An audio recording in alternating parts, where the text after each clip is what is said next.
The Midnight Selkie, Chapter 6. Kiana slept beside her husband.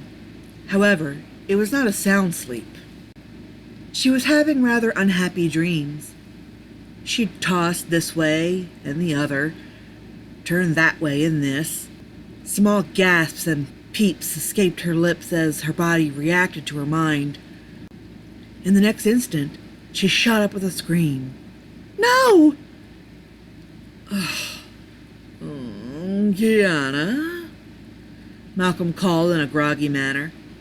"What's wrong?" She seemed suspended in her petrified state for a moment. Finally, she responded, looking around and panting in a sweat. "Oh, it was just a dream. Just a nightmare." "Oh, Kiana," Malcolm said in an almost scolding tone. "Now don't you start getting all restless. Next you'll be pissing the bed. I won't stand for it." Kiana grabbed her pillow and smacked him with it. She was then out of the bed with it in a flash. "Why do you have to be so damn insensitive?" "I'm being honest." "Forget it," she hissed with frustration. "Just forget it. You just keep the bed all to yourself. I'll sleep on the couch." "Wait, Kiana, don't be like that," he sighed. "You've made your feelings quite clear. I'm in no mood for it. Sometimes I wonder if you prefer to be alone. If you keep up with this heartless behavior, you may just end up that way." "We'll talk about it later. Let's just get some sleep. We're too tired to think logically right now." This, for some reason, only agitated Kiana further. He would never understand. Sometimes, even she didn't fully understand. But Malcolm had a point. It would do no good to discuss the matter now. But she also felt too bitter to get back in the bed. So after a moment to gather herself, she made her way to the den and the couch. The bus came to a stop, as it did on every school day. It hissed when a full halt was achieved. The door opened, and out shot Raleigh. Not too far behind him ran 3 other boys. "Hey!" one shouted. "Get back here, Stalk!" "Go away!" he shouted back to them. For now, he had a slight speed advantage. However, he was a sprinter, not a marathon runner. This head start wouldn't last too long. "Look at him, trying to run home to Mommy!" another laughed, closing the gap a little further. It wouldn't be long at this rate for them to quickly be on top of him. To make matters worse, they were able to herd him away from the direction he had wanted to go. They knew it would be in their benefit. He couldn't hide in his yard, and he'd tire before he could turn around. Unwisely, Raleigh looked behind him. They were still gaining on him. Slow and gradually, it wouldn't be long now. In his panic, his foot caught in the sidewalk in a misstep. He tumbled forward and skid on his belly a few inches. In seconds, the bullies were on top of him. They tugged at his bag and tossed it up into a tree. Raleigh covered his head and face as his aggressors returned to taunt and kick him. His pleas were muffled and unheard. Suddenly, just as soon as they were on him, they backed off. Bravely, Raleigh unshielded his face to investigate. They seemed stunned, with one being held high off the ground. "You boys ain't got a lick of dignity," came the rasp of none other than Admiral Nye Porter. "3 against 1? And on top of that, you're kicking a guy when he's down. Shameful! Shameful! Maybe I ought to learn you boys a lesson." "Put him down," one of the boys pleaded, referring to the fact that Nye had his friend held high by the front of his shirt. "I think between little Raleigh and me, we can even out the odds on this little squabble." The threat was only semi-empty. He could back up his words. There was no doubt about that. But no one was foolish enough to cross the Admiral. He counted on that. The 2 boys, knowing when to back down, turned and ran. Down his arm came and placed the remaining boy on the ground. "You get on out of here! You hear me, boy? Don't let me catch you doing something that stupid again. I'll switch you myself from here to next Tuesday." And of course, no further warning or coaxing was needed. Off he ran, trying to rejoin his buddies in their cowardly retreat. Admiral Porter peered down at Raleigh. He reached down, took hold of him, and pulled him to his feet. "You remembered my name," was all Raleigh could say. "You introduced yourself a million times, boy," Nye replied. "But regardless, I knew your name even before then. Why are those boys after you?" Raleigh sighed and brushed himself off. "They pick on me. No one really needs a reason if you think about it." "It's because they know that you're afraid." "They'd have beaten me to a pulp if you didn't show up." "I guess you just have an angel looking out for you," the Admiral chuckled. "Why are you here? I mean, I wouldn't expect to see you so far away from the beach." Nye messed the boy's hair in response. "Needed to check on my mail at the post office. Didn't get anything good, though. Damn bills and junk mail was all. Value your youth now, boy. Life only gets harder the older you get." "How depressing," Raleigh muttered with a frown. "Anyway, thanks for the help, Admiral. I really appreciate it. I have to hurry home, though. Dad will get mad if I'm late. But there is one more thing." "Shoot."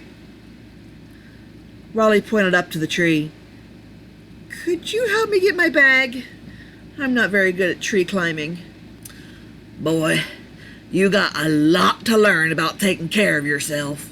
Nye sighed and shook his head. But even with that being said, he managed to awkwardly scale the tree and retrieve the stranded backpack. Then down he came with a thud. He wasn't very graceful. Still, it was still impressive for an old man to manage such feats. "You seeing them dolphins tonight?" "Yeah, I can sit on the ladder now." "That's good. But I have a suggestion for you." Nye leaned forward, winking his squinty eye. Raleigh could only barely tell, though. "Get in with them today." "Get in? You mean swim? Oh, I don't know about that." "Trust me, boy. I wouldn't have steered you wrong. Between them dolphins and that black dog, there should be nothing to fear. Just try it. If it backfires, you come find me and you give the Admiral a good old punch square across his whiskered face. I'll even let you do it." "Will you be walking home with me?" Raleigh asked. No. You go on ahead home, boy. I'm going to grab me a bite and head home. You know where to find me if you can manage." Ben stood by the pool within Room D. On one side of him was Ebby, sitting patiently. On the other side was a bucket of mackerel. The door let out a hiss as it opened. Surprisingly, Raleigh entered by himself. There was no sign of Malcolm anywhere. "Hey, Raleigh," Ben greeted. "You're just in time." "Dad gave me a card key," he replied, coming alongside him. "Just in time for what?" "I was just about to feed our aquatic friends." "Oh, cool!" he cheered. He waited eagerly as Ben bent down and retrieved a mackerel from the bucket. "Get one of those stinky fish and toss it over. They love these things." Raleigh grinned from ear to ear at Ben. He, in turn, smiled back. With a good toss, Raleigh released the fish and sent it into the air. Jojo was the first one to jump from the water and snatch up his prize. Mimi was the next, and then came Jeannie and Sam. This cycle went unbroken until every last fish was caught. "That was fun, Ben!" Raleigh cheered. "Isn't there any more?" "Raleigh," Ben laughed, "if we give them too many, they'll get fat and drop to the bottom. Maybe they'll even explode." Ebby barked to add her 2 cents. "Are you going to swim with them?" He nodded and took off his shirt and shoes and slid into the water. He sat on the ladder and brought the water up to his waist. The dolphins squealed and whistled as they came close to be lavished with attention. Ebby, being the jealous sort, stood on Raleigh's shoulders. What would fit, anyway, to get attention as well. However, she ended up slipping off and crashing into the pool. Though her pride was hurt, she was unharmed otherwise. Crazy dog, Ben chuckled. Well, I have some things I have to do, Raleigh. Despite what people think, I do work. No problem, Ben. I've got plenty of company to keep me busy for a while. Good. I'll leave you to it then. I'll check back on you a little later. Ebby crawled out of the pool and shook herself off. She began to bark eagerly at her master. No, Ebby. You just stay here with Raleigh for a while. Daddy's going to be busy. She whimpered as she watched the door shut. She then decided to get back up and return to Raleigh. It's okay, girl, he soothed. But you need to stay off my shoulders. I'll push you in next time. Ebby replied with a huffy growl, laying on the edge of the pool. Time seemed to go so fast. It felt like it just flew by. In reality, only a few minutes had passed. The clock on the wall could attest to that. Raleigh watched as Sam, Jeannie, and Jojo swam about the pool, calling out to him. Mimi, the ever-faithful, stayed by his side and watched him intently. He thought about the Admiral's words. He debated them. He supposed that he would never know their validity if he did not test them. He swallowed hard and let out a gulping noise. Slowly he slid off the ladder and sunk into the middle of his chest. He tensed and held onto the ladder. He almost suffered a fit of hyperventilating. Mimi gave a soft nudge to his shoulder. It distracted Raleigh a moment, and it allowed him to relax enough to reach out and pat her head. Now he was only holding on with one hand. His position was amazing, at least to him. He took in a deep breath and let go of the ladder. He stayed afloat. The air he held in his lungs maintained his buoyancy, but he couldn't hold it forever. He started to release it a little at a time.